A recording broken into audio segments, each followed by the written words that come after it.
So you are able to see the screen, no? Yes, sir. So anyway, so last class, so we have covered our first unit, that is, the fundamentals about earthquakes. We have seen detail, magnitude, intensity, focal mechanisms. You see, so these are all like preliminaries kind of a thing. So if you are working in earthquake engineering, say, okay, you should be able to see the focal mechanisms. How the seismologists, they describe these faults, and then the type of faults and other things by simple graphical tools itself. Okay. So fine. So now we will move to our next unit itself, that is on ground motion. So this is what we discussed in the last class, and the definition for a structural engineer say is basically acceleration time history valid in all the frequency ranges. So that is the definition of ground motion to a earthquake engineer. Okay. So now this I showed you also. So this is what engineers want. Okay. So these type of time histories. So once you give these type of time histories, so we will give it to our building and then analyze, analysis and other things, will happen. This is what I told you, the Husler. So, earthquake engineering, what is the starting point in earthquake engineering and seismology? Last class also I told you, the starting point is Data. data. So, other subjects say. So if you see mechanics and other subjects, the starting points are, the equations of motion, like that we do the mechanical things. But in seismology, earthquake engineering is completely data based, the subject itself. Okay. So that's why, since data is a very, very important, say, so instruments becomes, very, very important. How to design the instrument, how to record it, so these are fundamental thing in, this earthquake engineering as well as seismology. Okay. Also showed you, like, some of the older the arrays. So array means, one strong motion instrument, you locates in a nice region in some particular format, you see. So we call this as a strong motion array. So this is an array for imperial valley. So they already know this fault, imperial fault, which is here. So you can see cleverly, they have put all the instruments, one here, perpendicular to this fault. To there is an earthquake, they can record the ground motion data. Okay.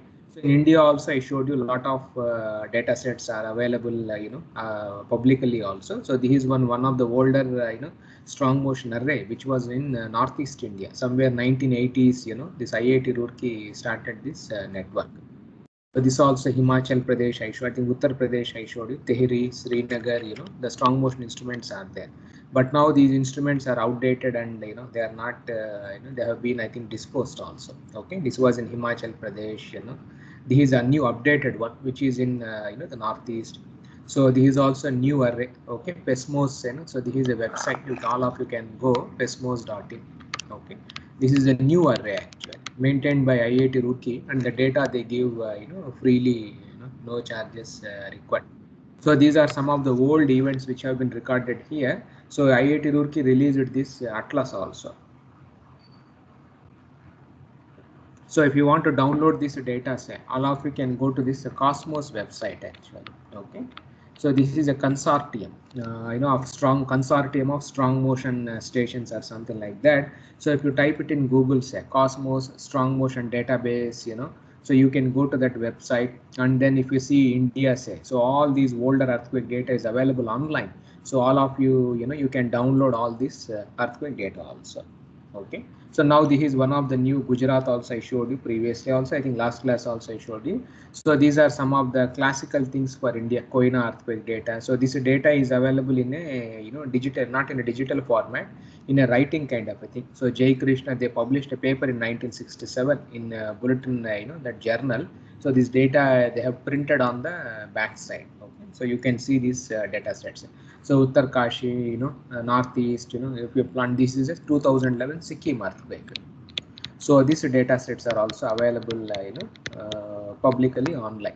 But nowadays, recently you followed, right? Once this, government came and all other things, so all the institutions, like, NGRI, IMD, all of them, they are trying to sell the data. So nothing is coming free. So they are charging you, like 6,000 rupees, per data, or 6,000 rupees per station in a month. So they are charging money, and then they are making money actually. Okay, by selling these type of data also. Okay. So anyway, so now, but abroad things are all free. If you see US, Taiwan, then Japan, you know, all the data is free. So anybody can go to these websites and you can download this data and you can do a lot of research on this data sets itself. But in Indian strong motion data means older things are there, but the new things, you know, we may have to pay money also to download this data to get this data sets also. Okay, so fine. So now this I showed you last class also several time histories, like this is for Imperial Valley earthquake, this is for Parkfield, San Fernando, Iran, you see, like that. If you plot, say our Indian data also, like Sikkim earthquake is here, then Northeast India earthquake is here. So if you look at this time history, say what was the conclusion we arrived in last class? What did we say? Complex. No, they are all complex. They are not like a sinusoidal function. You know, if it was a simple sinusoid, say, then you know, my structural dynamics, whatever I would have studied, say, it could have been fine.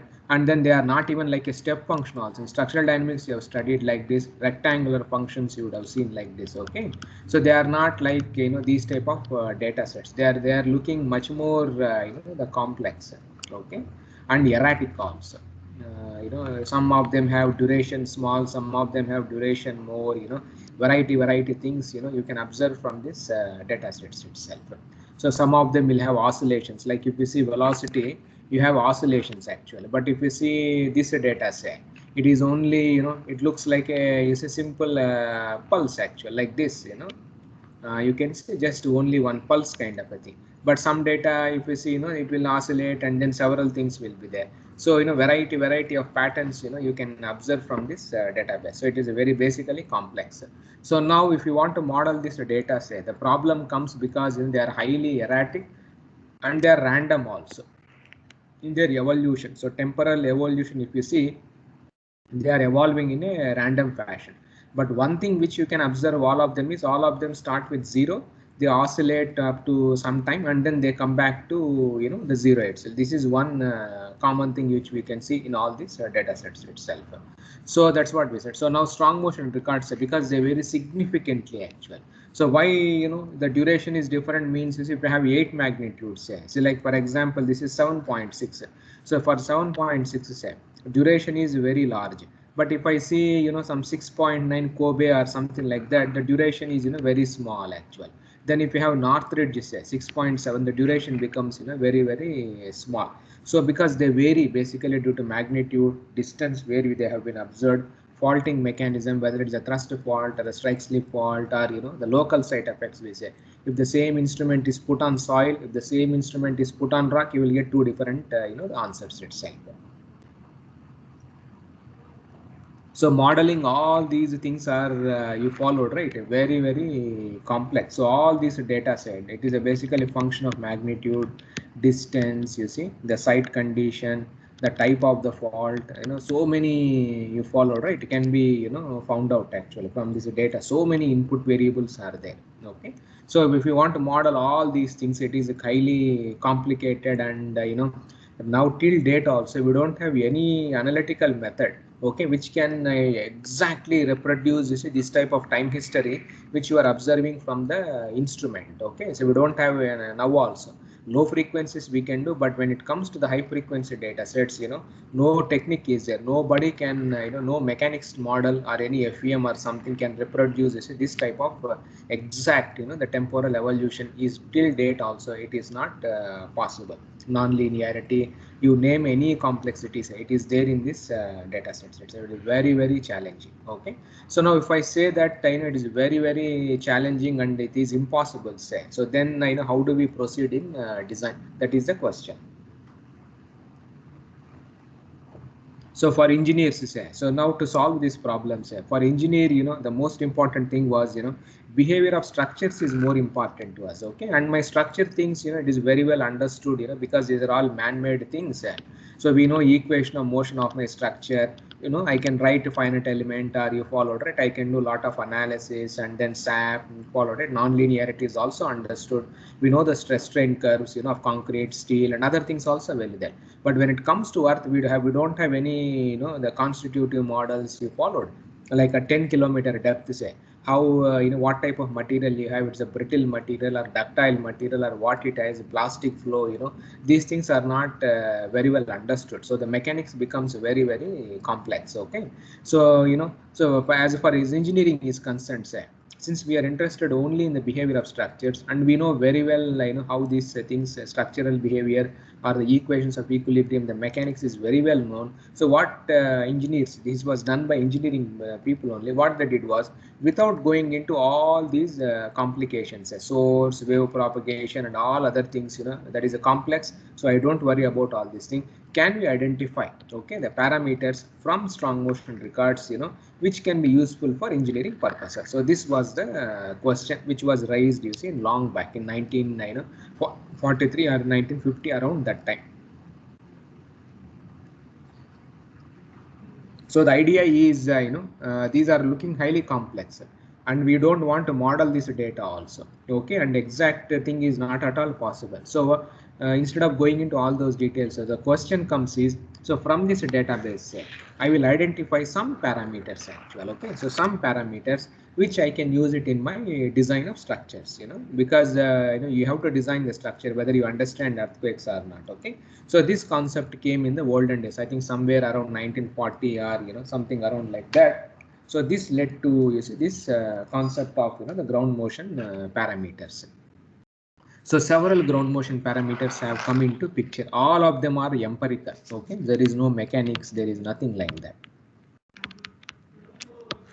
So we just estimate from the data. If it works, you use it. Otherwise, you use some other parameter. So this was the concept which originated is a long back. And there are so many parameters have been developed, and now also people are developing, you see, new parameters. So something, if you see, is ground motion parameters, some Arias intensity, cumulative absolute velocity, PGA, PGV, duration. So many parameters are there. I think somewhere around is 30 or 40 parameters are there, okay, to characterize this ground motion. But all these parameters to say, okay, so we can classify them into three type of things. So this one, so the all parameters say, which amplitude based parameters we say. Okay, then we have a parameters which describe the frequency content also. So then we have a parameters which describe the duration of the time history. So three boxes you followed, right? This was a thing, and this is also very old. In olden days we used to have these three, but nowadays we have these higher order parameters also.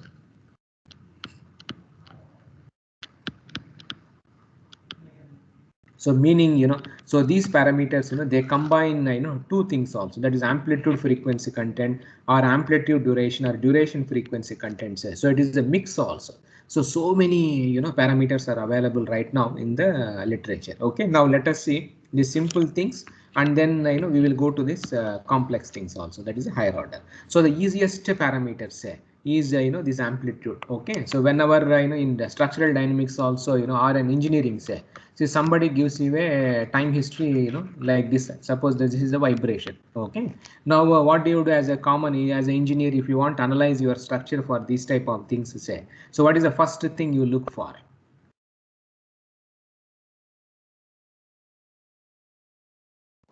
Peak value.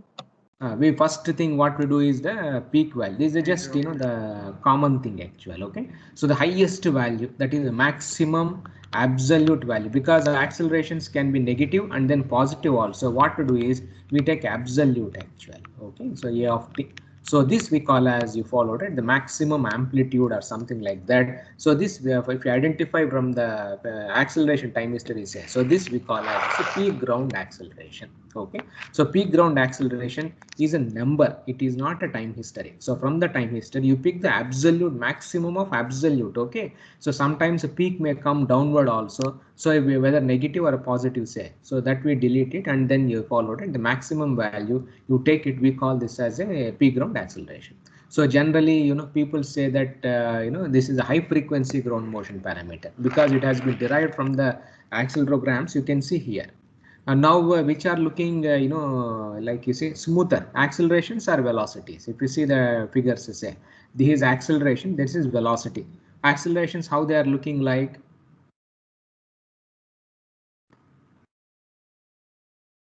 So which are smoother, you know, velocity is smooth or acceleration is smooth? Velocity. Velocity. And of course, if you do, why velocity is smooth? Why?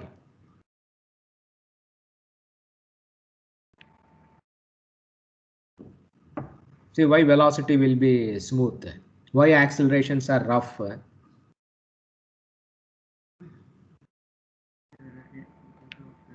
is the integration of. No, please tell loudly. You told integration. No, your voice is not audible. You know why velocities are smoother? You know, no. What is the reason?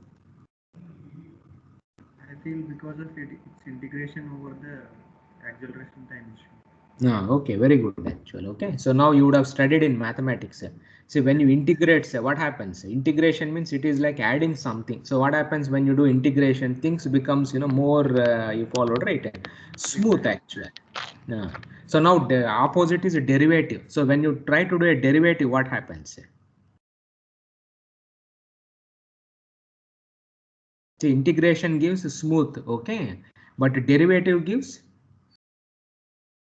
And makes the function very very high, you know, rough kind of a thing. Okay, so this is a minimum, you know, the basic concept in mathematics. Okay, so integration, you know, all these high frequency things or whatever, so they get smoothened out actually. It's like average kind of a thing. But when you do this, you know, the derivatives, derivative means the small variations also it shoots up. Okay, so because of this integration, you know, they are smooth. So that's why. So accelerations, what you see, they will be high frequencies. Okay, whereas this one will be a low frequency. And if you integrate once again velocities, you will get displacement. Displacements will be much more you know, smoother or much more very simple. So like I showed you for Chichi earthquake, say we will come back to that one also, why it is looking like that. But if you see the displacements here, so you can see they are very, you followed it just you know like a ramp function kind of a thing. You see they are looking like that. But acceleration, you see it looks you know, the high frequency. If you integrate, you will get velocity which will be slightly smoother than acceleration. But if you integrate once again, say, so you will get displacement which will be, you know, very simple or very smooth kind of a things. It happens.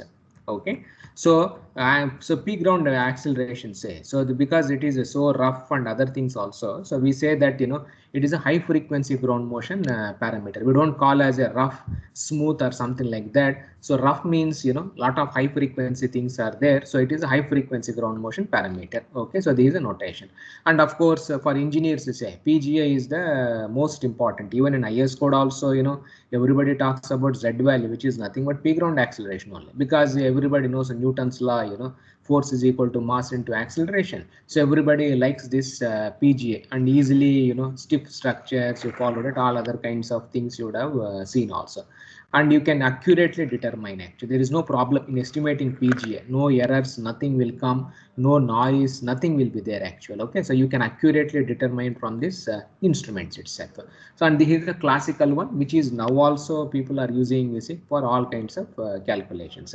Then instead of talking in terms of PGSA, one can do this p ground velocity also, like, you know, you integrate the acceleration, then you take the peak value. Okay, so this we call as, you see, p ground you know, the velocity. And of course this is smoother than the acceleration, so it is intermediate frequency ranges, you know, we say. And velocity is related to which quantity in mechanics? See, PGA acceleration is related to force, velocity is related to what is on the other side? kinetic energy. Now, kinetic energy is there, and what is the other one? Momentum. Momentum. I is equal to mv or something you would have studied. Okay, so it is related to energy, momentum, and all other things, you know, this one. Now another thing is, you integrate velocity also, things becomes much more smoother actually. That is displacements you will get. So you will get this p ground displacement actually. And of course, you know, these you can find out all these things quantities, but in the olden days, say, okay, in the olden, that old instruments, when you integrate you followed, right? The problem was, you know, this low frequency noise was you know, very high in those data sets. And whatever PGD is now also, most of the instruments you follow, right, it is very difficult to estimate the PGD. So you will see, like maybe assignment once I give you, you will you yourself will find out actual. Okay, so whatever PGDs people are reporting, so they are not reliable actual. Okay, because there are so many errors and so many things are, it's not that easy. Okay, so like for example, if you want to integrate, say what happens. So if you want to integrate the acceleration, what happens when you integrate acceleration? Now you will get velocity, but you also will have integration, the constants will come actual. Then if integrate 2 times, say, so then you will be having C0 t plus C1, the constants will come. So, and the problem is, all acceleration time histories, they will not start with 0 actual. Okay, because instruments, how do you how the instrument works? See what happens once you put up a strong motion instrument, so when it will start, so what happens, it will have a trigger level actually, some small, it's like 0.02 g, like that will be the trigger level. So if anything is more than 0.02 g, then only it will record actually. Okay, because lower things it doesn't record. So that this is how the instruments they record. So they are not, although it looks as though they're starting from 0, it doesn't start from 0. Some small the value will be there because of the instruments thing itself. So when you do this integration, say what happens is the you will have the integration constant will come. That is the problem of integration. Okay, when you try to integrate, you should have a constant. Derivative means constants goes away, but high frequencies comes. So these so this how to estimate these integration constants, and then the mean of acceleration, say it will not be 0 also many times. Okay, so that also is a big the issue. And then you see, and when you do this integration, say, so automatically the straight line kind of a thing comes, and PGD, say, it becomes unreliable actually. Okay, so this is not now only recently some new instruments have come, Japanese the instruments, which they say they are capable, but that is also questionable kind of a thing. Okay, so now among these three, the most used in design is now which one, PGV, PGA, or PGD? Which is the one which is widely used in design? PGA. Our IS code, any code you take, PGA actually. Okay, but of course international codes, they don't go by PGA, they go by spectral acceleration at 0.2 and 1 second, long period, short period coefficients. Okay, but IS code is completely zone value, the PGA. Now, so now you can see here. Okay, so now I am showing you 2 time histories. Okay, so this is one time history, North Pomsum station. Okay, now this is another the time history. So now if I see these 2 time histories, so what is the peak value here? 0.14. 0.14. What is the peak value here? Acceleration? 0.08. Which is higher, the North Palm Springs or Landers? North Palm Springs. North Palm Springs is higher. But if I integrate acceleration, what do we get? Velocity. Velocity. So now what is the peak ground velocity here? 12.1. Now what is the peak ground velocity? 10.9. Now if you integrate once again, so I will get displacement. What is the peak ground displacement here? So 2.3 2.3. What is the value? 6.9 centimeter. Now if I ask you questions, say among these 2 time histories, North Palm Springs and Landers, say which is more dangerous to the structure? This one, second one, sir. Second or the first one? So second one. How? What is the basis, right? Since ground motion is a displacement loading, 6.9 No, we are going only through the peak values. You just see from the peak values, say. Okay, what is the PGA for the first one? If you see accelerations, which is more dangerous? So acceleration, the first one is dangerous. Why? Because the PGA is 0.14 g. It's very high. Yes, sir. The second one, PGA is 0.08. Which is very, in our IS code, what is the minimum Z value? Remember, 0.1 g only. It is lower than our zonal value, but 0.14 means our IS code goes only by Z values only. You followed. So Z value here is 0.14. Here it is 0.08 only. So if we see acceleration, which is giving higher PGAs, the first one actually. You followed.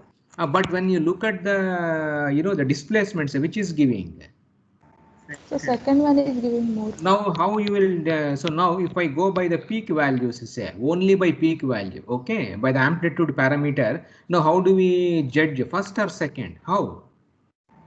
Yes, sir. There is a discrepancy in there.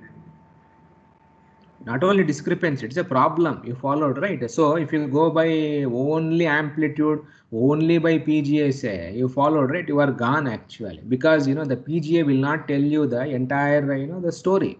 So you may be thinking, you know, this may be dangerous, but you know this may be you followed it, this itself. So this is a problem with the you know, this peak parameter. So sometimes this may be higher, but sometimes this may be higher. Now how do we take a decision? So this is a big you know, nuisance actually with these peak values. Now that's what we said. So the Landers earthquakes, it produces larger PGD than North Palm Spring, despite the higher PGA for North Palm Spring. So now so the problem is you followed it. These peak values, you know, is a very you followed it difficult. Although it is very simple. Okay, it is just like you are doing a static analysis only. You are not doing any dynamic. Simply taking the peak value, use it in the design, like our code itself. So this is a very simple, these peak values, and of course it is very easy also. It is a very easy followed, but you know, and the problem what happens is, so it is something like you followed, right, you are characterizing this entire North Springs palm data set with 0.14G actually, that's all.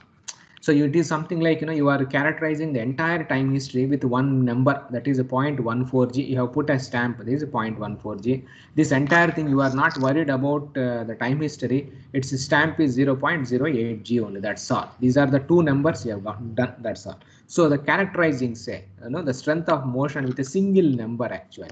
So this is not sufficient in you know, the seismic design of structures itself. So this was recognized long back itself, okay, around 1940 or 1950 itself. So this type of discrepancies was there. So as a practicing engineer, say, you know, it is very difficult for us, you know, it is not that simple actually, okay, to take a decision like this or that or this or that. It's very difficult. So what then that forced all the people you followed, right? So they said that it is not fine. So you require additional information to characterize this strong motion. So then this frequency, content, duration, and all those concepts came into picture slowly, one by one. Now you can see here 4 time histories. I am showing you 4. This is for 5.6, 118 kilometer. This is for some 6.9 earthquake. This is for 8 magnitude. This is for 7.5 magnitude. Now what is same in all those things? Now what is same in all the time histories?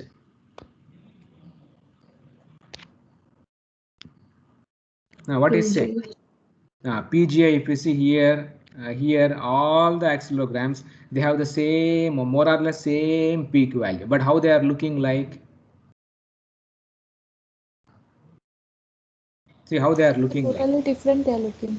So this one you see very short duration, but this one you see long, you know, the duration, and it is looking like, you know, very low frequency. But whereas here, you know, it is something like 2 pulses are there, you know, like here it is, you know, something like that actual. Okay, so now which is more dangerous for the structure? Which one you will use in design? As an engineer, say practicing engineer, if somebody gives you 4 and asks you to choose one among them, so how do you take a decision? So based on duration, third one. No, third one or no. What I'm trying to say is, it is a very, you know, difficult actual duration. Also, it is not like, you know, it will give you the complete thing itself. Okay, so there are other problems also there with the duration. Long duration doesn't mean, you know, you are safe, and the short duration means, you know, you are you know, unsafe kind of a thing. So anything might happen actually. Okay, so this is a problem with, you know, the peak values. So peak values are very dangerous. You know, you can't take a decision just based on the peak values. So this is the most problem. Okay, so now, so this forced you followed, right? There is all the earthquake engineers say to look at this data in more detail actually. So this concept of spectrum came into picture actually. Okay, so like for example, if I see here all the 4 say, what is the specialty about this event? You forget about the duration. What does it looks like? High frequency or low frequency?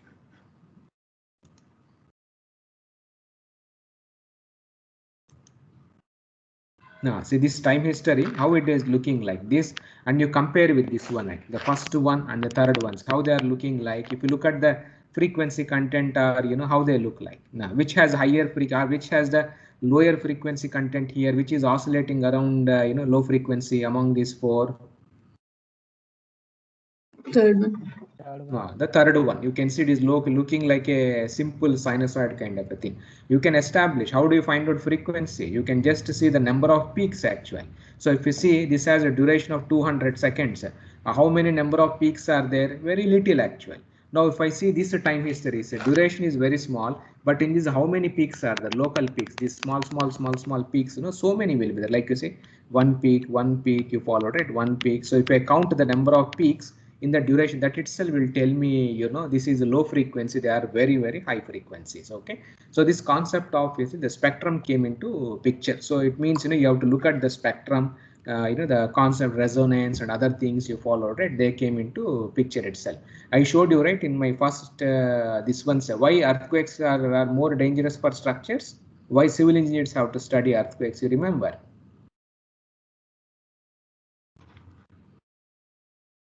Yes, sir, because they are constructed on foundation. You remember long back I showed you, right? What is earthquake frequency? You remember? No, see that resonance I showed you, right? 0.1 to 10. So that is a concept. So this was recognized by engineering, the people. Okay, so now see now and our civil engineering structures also, we have a lot of structures, and all structures, when earthquake occurs, they respond in a different fashion actually. Okay, so that is also people have observed. So first, so this concept of spectrum came into picture. So the spectrum, the definition is, it is just a function of frequency. Okay, so it may be some amplitude or whatever, it is just a function of frequency. So instead of plotting as a function of time, you plot as a function of frequency itself. And this is determined from a single time series actually. Okay, this we do. And then the advantage of spectrum is it shows you the frequency dependent characteristics of the ground motion. I showed you, right, long back, why civil engineers have to study. If you look at the time history, you will not understand. But if you plot its Fourier amplitude spectrum, say, then you will understand, you see, that resonance 0.1 to 10 hertz, that civil engineers have to study. All those things comes into picture. So which is better, the time history is better or the frequency plots actually? So the frequency plots, they will give you some extra information about the data.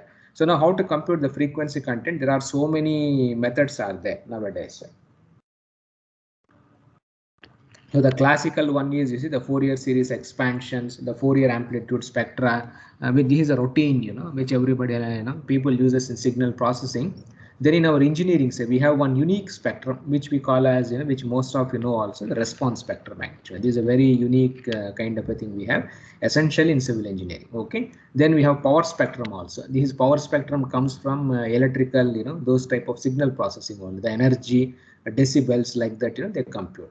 And nowadays, non-stationary, non-linearity has come into picture. So wavelets, then Hilbert Huang, you see, these concepts also have come. Evolutionary, the PSD and other things also have come. So there are so many techniques are there. Now let us see all these, the techniques itself. So first, let us see this response spectrum, which is a very unique thing in our civil engineering or in our earthquake engineering. Okay, how we define the, the spectras in a unique, the fashion itself. So Fourier spectrum, say, Fourier spectrum means what are the basis functions used for Fourier? What are the basis functions? What do you do in Fourier spectra?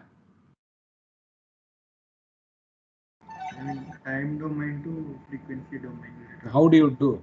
Suppose if I have a signal f of t, so what do you do? How do you convert into frequency domain?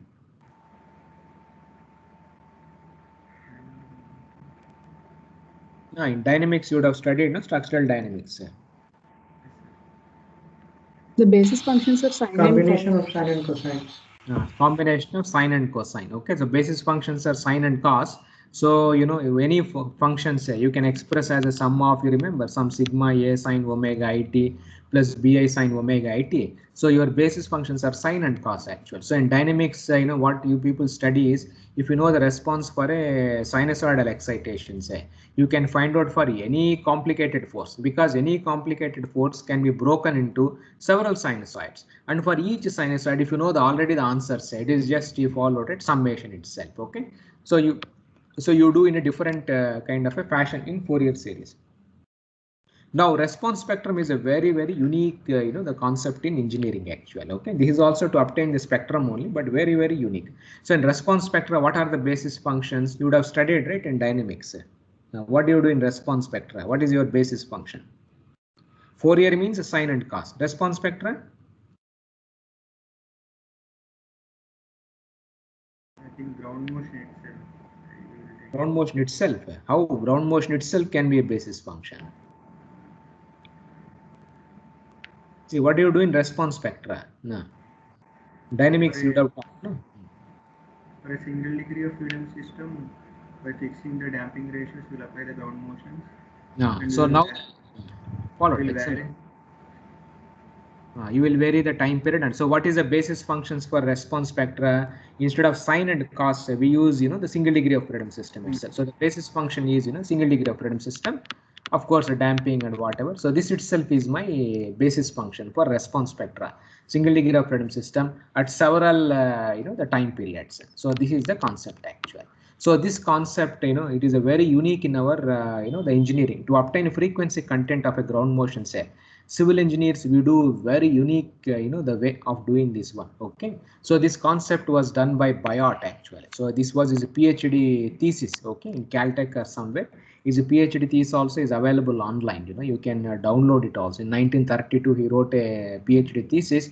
He explained, you know, a single degree of freedom systems can be used to characterize the frequency content of a signal itself. So that was a very old and unique way he defined. Then of course Husner and others also, you know, they jointly followed it, established this concept of, you know, the response spectra. And they say in response spectra, so you will get frequency content of the ground motion not in a direct way. Direct way is like a Fourier series, but here you do in a indirect, you know, the kind of a fashion itself. Okay, so now the concept is very, you know, simple, or the very unique concept. So what this Biot or what these people say is, see what how this concept came was, whenever an earthquake occurs, okay, let us say earthquake occurs nearby Chennai. Okay, so now in Chennai we have, you know, single story buildings are there, then we have, you know, 2-story buildings are there, then we have 3-story buildings also. Okay, and then 10-story buildings are there, 20 stories, I think the highest maybe 25 or 30-story buildings are there. Then we have water tanks actually in Chennai. Then industrial structures are there, variety structures are there in Chennai city. So all these structures, how do you characterize the structures in dynamics? No, how do you characterize the structure in dynamics? Through its fundamental matching. That is a natural frequency. Okay, so if you know that, so a single story building means its natural frequency will be something 0.1 into n. I showed you, right? That formula, thumb rule can be used. So, you know, for 2-story buildings, say, so all these civil structures, they can be characterized by natural frequency. So now when earthquake occurs, okay, now what happens? All these structures will respond in the same fashion, or they will respond different. Different. Why they respond in a different? Although earthquake is same, ground motion is same. Why they are responding in a different fashion? But they are oscillating at different natural frequencies. So their natural frequency is different. Suppose if the earthquake frequency contents, if it excites energy is also there at the same natural frequency of my buildings, then, you know, it will get resonance will happen. It gets amplified, and that building will vibrate. You follow, right? In a, you know, the very high amplitudes you can observe actually. So the concept came was, you know, so when although the ground motion is same, but structures are responding in a different variety fashion, you see, for the same input given actually. So this was the concept. So then the idea came was, can we use the structural response? That is, structural response means, you know, a structure which has a variety of natural frequencies or single degree of freedom system can be used to find the frequency content of the ground motion itself, not the structural response. The frequency content of ground motion itself can I identify from the structural responses itself? That was the concept behind this response spectra. Okay. So anyway, so this concept was very innovative for engineers, because engineers anyway, we want only the effect of this the structural response only. So the structural response itself can be used to find out frequency content of the ground motion also. So this was the this response spectra concept, and finally this concept came in our the earthquake engineering. And now also response spectra is widely used in any international, you followed it, every code say this response spectrum is a fundamental thing in earthquake engineering. So all of you would have studied in your structural dynamics also. So you would have studied, right? We have a single degree of freedom system, say, which has mass m, then stiffness, and then damping is there, and if it is subjected to these type of ground motion, say ground displacement or whatever. So and if you write, so the total displacement of a single degree of freedom system, say, it will be sum of this ground motion, that is a support excitation, plus you also will be having this relative displacement itself. I hope all of you know m is mass, k, and then what is the, how do you find out natural frequency? Omega is Square root of k by m. Root of k by m. Everybody knows all these concepts. Okay, so this is our equation. You would have studied support excitation. Okay, so and of course elastic system. So the equation of motion, say you finally you write like this, where u is the relative the displacement. So we don't write in terms of total displacement. Total displacement will be sum of ground displacement plus your structure displacement. Okay, so what we do is we write u as the ut minus ug kind of a thing. And finally, this is my equation of motion. Suppose if it is inelastic system, say, so then your stiffness will not be a linear, so you will have some these functions itself. Okay, so all of these equation of motion, I hope all of inertial force, then c u dot minus z naught, ku minus z, you followed, right? So you do all these kinds of things, and finally this is the equation of motion for single degree of freedom system subjected to this the ground motion. So finally you use relative displacement. So x we use u minus z, u is the total, z is a ground displacement. So you do this one, and finally this is our equation mz double dot. So it goes other side. Okay, once you write this equation, and finally if you normalize everything, say, right, this is our final equation, x double dot plus 2 eta omega n into x plus omega n square x is equal to z double dot of t. So this is my ground acceleration. Okay, so this is my finally the equation of motion, which we have for a single degree of freedom system, and x is the relative displacement. So this you have to hold.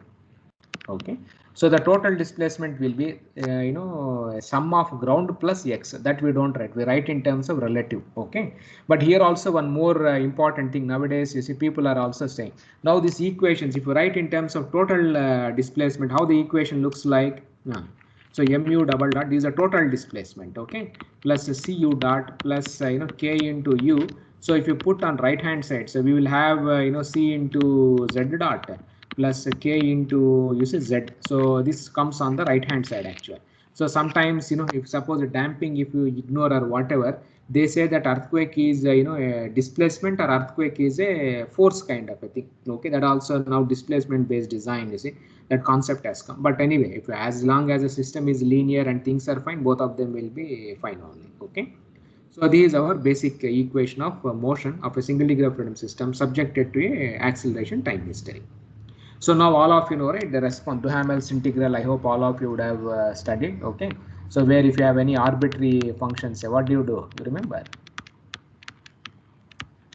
d tau you followed, right? So 0 to you followed t. So we write this expression, that is Duhamel's integral impulse, where ht minus tau is the impulse response function, that is IRF. Okay, and of course IRF, all of I hope all of you know. Okay, so this is expression, so e to the power of so this is my impulse response function. So this also So now if ug dot is a ground motion, say, so this is my force. Okay, as already I told, right hand side we have z double dot, so that is my ground motion here. So I will write this Duhamel's integral, say, in this type of a fashion. So this is my for a damped single degree of freedom system. You follow. So for damped single degree of freedom system, so this is my response. I hope all of you would have done in dynamics also. So omega n is a natural frequency. What is this quantity? Omega n into this 1 minus I square. Now, what is this quantity? Omega d. Omega d, that is a damped natural frequency. Fine. So this also is a damped natural, or you can write as like this also. Now this is the displacement. Now if you integrate displacement, say, sorry, if you differentiate displacement, you will get velocity. So you take the derivative, okay, of this expression itself. So you will get UG double dot of tau, this expression, plus you have one more extra term comes into picture. So this you can also show that this is minus eta omega n into u of t also, the second expression.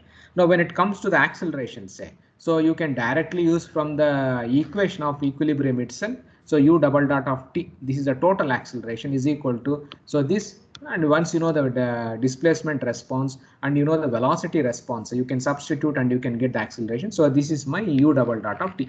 This is please remember, this is a total acceleration, okay, which is a combination of your ground plus this itself. So u double dot of t. So this is my total, that is a relative. So these are total acceleration. So these are the expressions which anyway you can establish from your structural dynamics. They are very straightforward. You can derive yourself itself. So now we will show the response. So now I have a time history, okay, like this. This is a El Centro, that classical the time history. I think 1940 it was recorded. I think 0.36 or 0.32 was the peak ground acceleration. So now this I will take it as an input and I will substitute in this the equations. Now how do you evaluate these integrals? Now in dynamics, what methods you will use? Because the data also, earthquake data also will be in digital format. It is not a a closed form equation or something. So how do you evaluate this in integrals numerically? What schemes are there in dynamics? Newman gamma beta. So state space New- method, numeric What? beta method. Newmark beta method is there. Then otherwise, what is the simplest? How do you evaluate numerically an integral? Trapezoidal method. Trapezoidal rule, Simpson's rules you would have studied, okay? So you can use any of them. Trapezoidal rule, Mario Passbook, if you see, here does I think trapezoidal rule he has given. Newmark beta schemes are there, so variety of methods are there. So that I hope all of we will not go into details, okay? So this is my input. So UG double dot of t is this expression. So now you solve the integral. So now we have taken a simple single degree of freedom system. Its natural time period is 1 second actually. So 1 second means how many stories are there? Which structure has a natural time period of 1 second among multi-story 10 buildings? stories. 10-story building.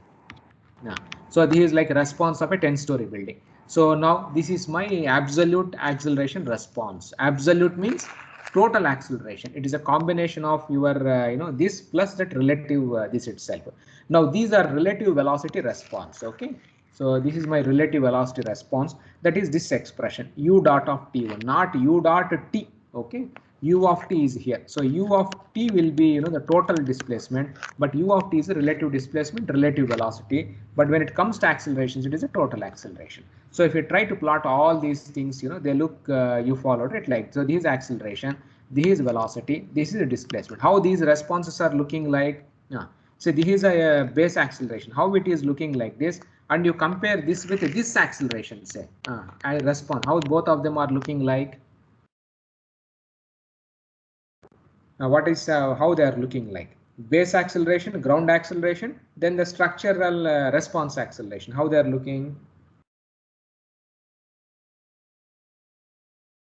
I mean, compared to base acceleration, the structural response is like somewhat less complex. Less? Understandable. Less complex. Why? What was the reason? Because structural damping will absorb the sum of the responses. No, damping, you forget about damping. But why you followed, right? It is looking smooth. Because we have used No. So if you compute the number of peaks here, 1, 2, 3, you followed, right? All the number of peaks are something. Say number of peaks in the ground time history. Say ground time history has so many peaks. It is a high frequency thing. You followed. It's a high frequency kind of a thing. But when it comes to the structure, say this has become like a low frequency kind of a thing. Very slowly varying. Why it has happened? What was the reason? Damping, you forget about damping. You just tell me, looking at the natural time period and you can tell me.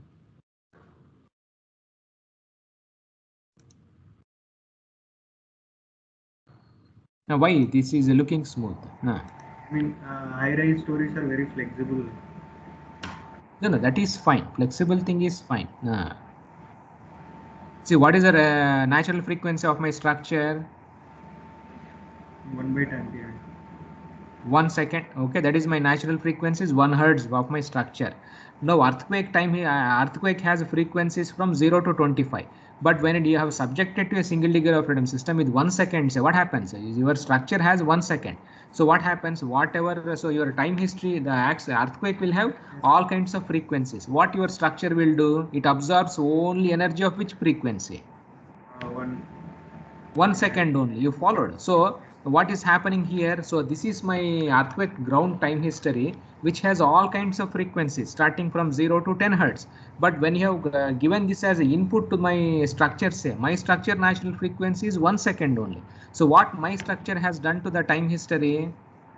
All frequencies it has suppressed. Only it has magnified which frequency?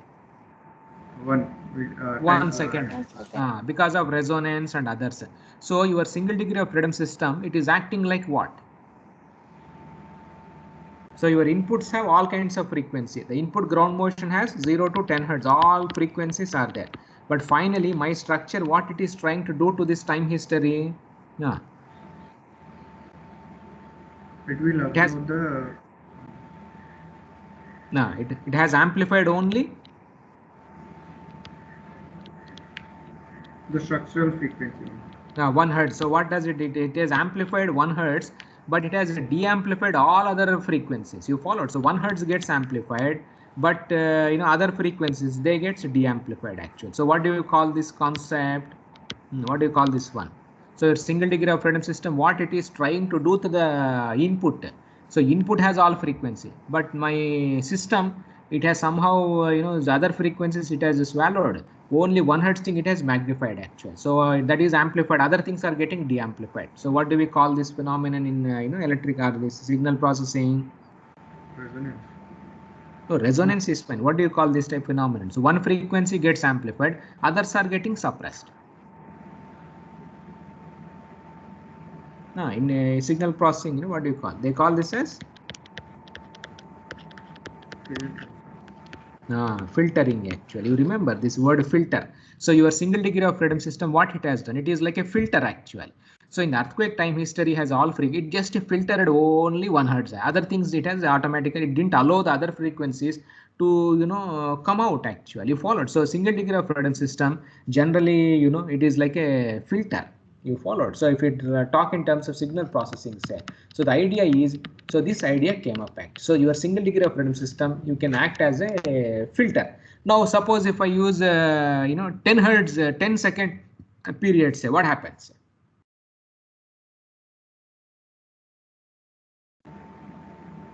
Structural response will be with the 10 hertz frequency, and then remaining will be filtered. So what happens? So if I take 10 second system, say, so it will give me 10 second amplitude. Other things it just suppresses. So it is like these are all like a filters kind of a thing. Okay. So anyway, so this is also one more thing I'm showing you. So this is some Turkey or some earthquake, I think. Okay. So if I plot, this is a displacement response. Okay, for a system which has time period is 0.04 seconds. Now the same input I will give to a system which has a time period is 0.4 second. Damping is same. Okay, now same thing I am giving it a 4 second system actually. Now what has happened? So one is 0.04, then 0.4, 10 times you followed it 4 seconds. Now how the responses are looking like? They are filtered to the respective time period. This one. No, not only that one. One very important thing you see. How is the input looking like here? How is the input looking like this? Coming to less natural frequency. No. You see the shape of the thing. See, for 0.04 second, the displacement response, and then this system, the accelerations, how they are looking like. The shape you just see. Similar. Similar itself. Why?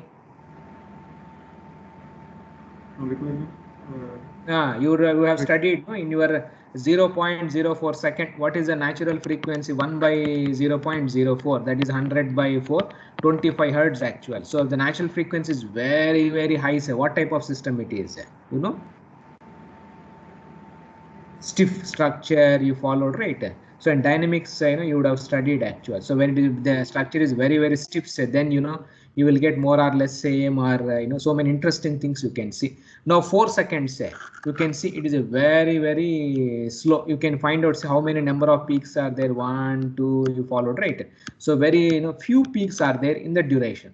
But this system, if we say so many peaks are there, here so many peaks are there. Okay. So what it is trying to do is, so if I take 0.04 seconds, it filters only that one. Other things it will allow. 0.4 say this also filter happens. So your single degree of freedom system is essentially a classical a filter. That is how it can be used. So now so this is what it happens. So this is the ground velocity, say, okay, for 6.5 seconds, so we have computed for variety of cases. Damping is 6% or no 60%. I think the damping we have 60 or how much? Yes, 60% damping. Very, very high you followed, right? The damping. Then if I have a damping 60 relative displacement responses, it is exactly looking like see this one exactly looking like the displacement response. It exactly looks like the input you followed, right? The time history itself for 0.04 seconds actual. So now this is a very, very important in instrument design, maybe not as a structural engineer. Say suppose tomorrow if you are designing a instrument, say, okay, a seismic instrument, and you want to record earthquake time history. So that instrument also will have its own damping and its own natural frequency will be there, that instrument also. So how you are going to choose the parameters for that instrument? Now, say I want to record ground acceleration for an earthquake. Okay, recording means I have to use an instrument. Instrument also will have its own natural frequency. Instrument also it has a damping also. So which one you will choose?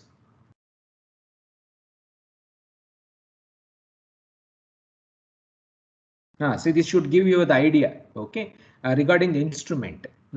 So your instrument should have high frequency or low frequency.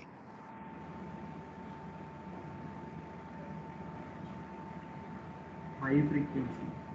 Now suppose if the instrument has suppose if whatever instrument you are going to measure, say if it has a 4 seconds natural period, say this is the input, but input how the input is looking like this, the instrument spoils that data actually. So if you want to design an instrument and you want to present exact acceleration, then you should select your instrument such that its time period will be very, very high and damping also will be very, very high. So if you take, say, so exact, you can the ground whatever acceleration you observe during an earthquake, same thing can be observed also.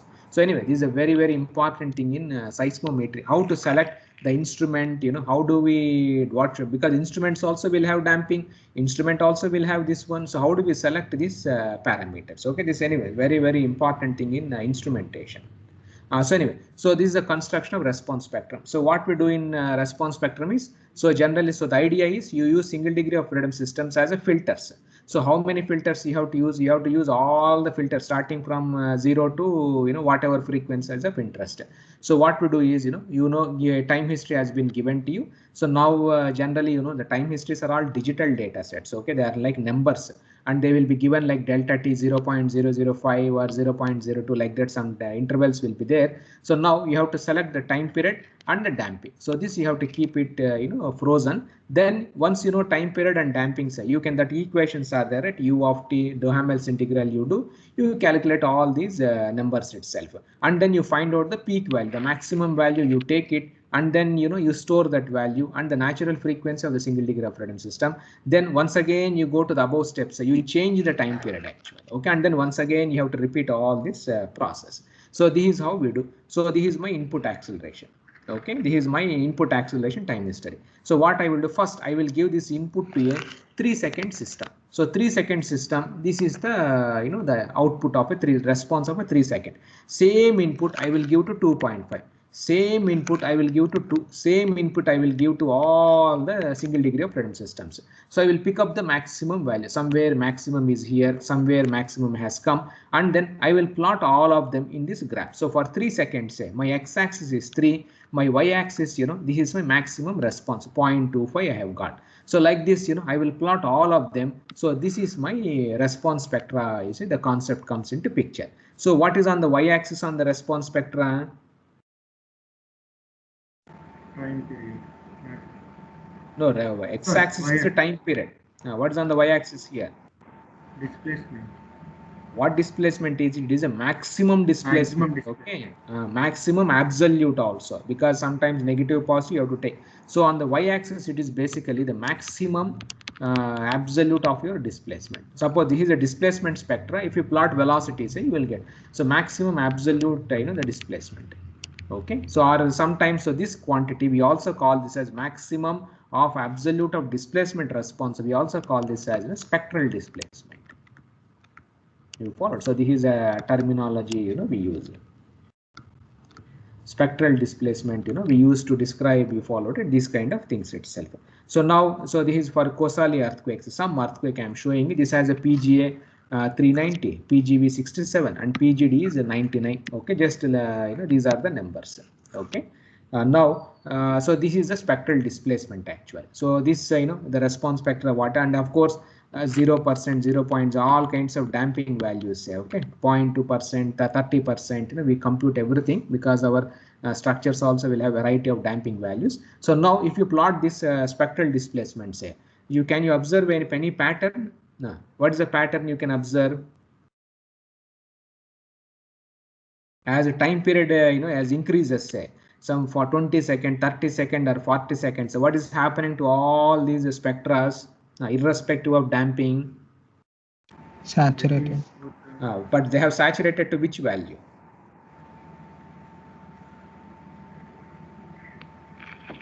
See, this value is how much approximately? 99. What is 99? PGD. P ground displacement actual. So what is happening as the time period is increasing, say, okay, so finally the spectral displacement, it saturates, it approaches your P ground displacement itself. So this is how it goes. So this is also what we call as this asymptotic property. We will derive also, okay. Asymptotic property of the response spectra. And of course, as t tends to 0, what is happening this side? This side, this side. So this is towards infinity, this is towards 0. Now what is happening when it is going, when t becoming very, very small, say, where it is going?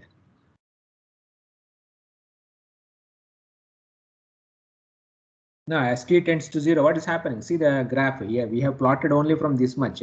So what happens when t tends to 0? This curve, where it goes? It goes to 0. 0.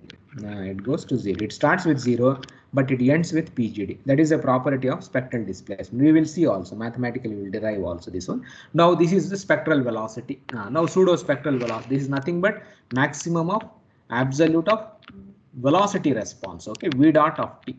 You followed. So if you plot, say, now this also how it is behaving. This side, this side. Now what is happening? So as a t becomes very, very large, say, irrespective of damping, it is also saturating. Where it is going finally? 67. Some 67. So what is the 67.65? See here, what is 67? It is nothing but PGV. So if the ground velocity is 67, say, if I have a system which has a very high natural time period, say, that same response also will be 67 only. You followed. So that is the meaning of this statement. Now similarly, if you see spectral acceleration, say, now what is happening to spectral acceleration? Now what is the speciality of spectral acceleration? Is it opposite or it is same as velocity and displacement? Opposite. Opposite. Now what is happening as t tends to infinity, very large values, where it is going, irrespective of damping? See, we have plotted only up to 20 or 30 seconds, but if you go to 100 seconds, 1000 seconds, or whatever, finally everything has to come back to 0 itself. But as t tends to 0, where it is going, as t is tending to 0.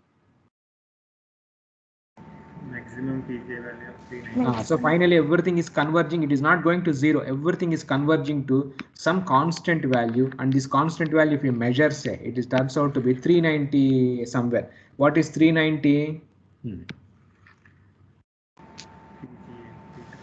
The peak ground acceleration itself. So if the ground acceleration is 1 times gravity, say, and if you are having a system with a very low natural time period, no need to compute the response spectra. You can blindly say that that itself is my structural response itself. Okay, so this is how the 3 spectra, you see, they look like something. So this is what we call as asymptotic properties. They are very important.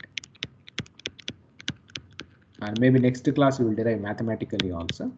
One can derive also. You can try. Okay, of response spectra. So as omega tends to infinity or t tends to 0, okay, this side and other side also, omega tends to 0 or t tends to, because they are reciprocal of each other, say. So as t tends to 0, spectral displacement, spectral velocity, they all go towards 0, but spectral acceleration goes towards peak ground acceleration. But if you're having other way around, say t tends to infinity or omega tends to 0, spectral acceleration goes towards 0, but these two goes towards, you followed, right, PGD, and then you see the PGV. So this is a peculiar the property. Spectral acceleration, you see, it behaves in a different fashion compared to velocity, and then you see the displacement itself. So this is what we call as asymptotic properties also. You can prove these properties. Okay, so like mathematically you should derive, so you can try. So this is my response, sir.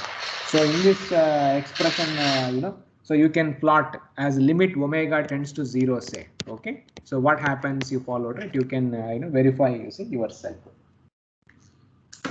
Now just 1 second. Hello.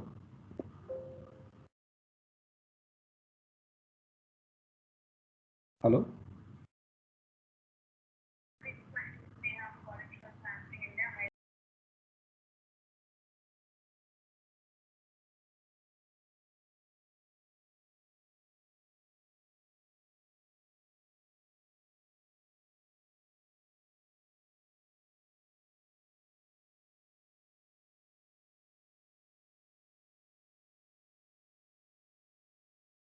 Now fine. So you are able to hear, right? So what you people try to do is, your voice is audible, no? Yes, sir. Yes, sir. So now what you can do is, these are the expressions, say. So now in this expression, what you have to do is limit, okay, omega tends to 0. Try to see what u double dot of t you will get actual, okay, and omega tends to infinity also. So mathematically you derive and show that asymptotic properties works here also. Similarly in these two expressions also, so you put limits, okay, omega tends to 0, omega tends to infinity. So try to see that whether that PGA, PGV, PGD, say, whether mathematically also we can establish actual, because mechanics is very well established for single degree of freedom system. So data is showing it is going to PGA, PGV or PGD. But why it is happening, you can try, you can show from this, the mathematical expressions also. Okay, so I will stop here. So we will continue in our, the next class. So if you have any questions, you ask.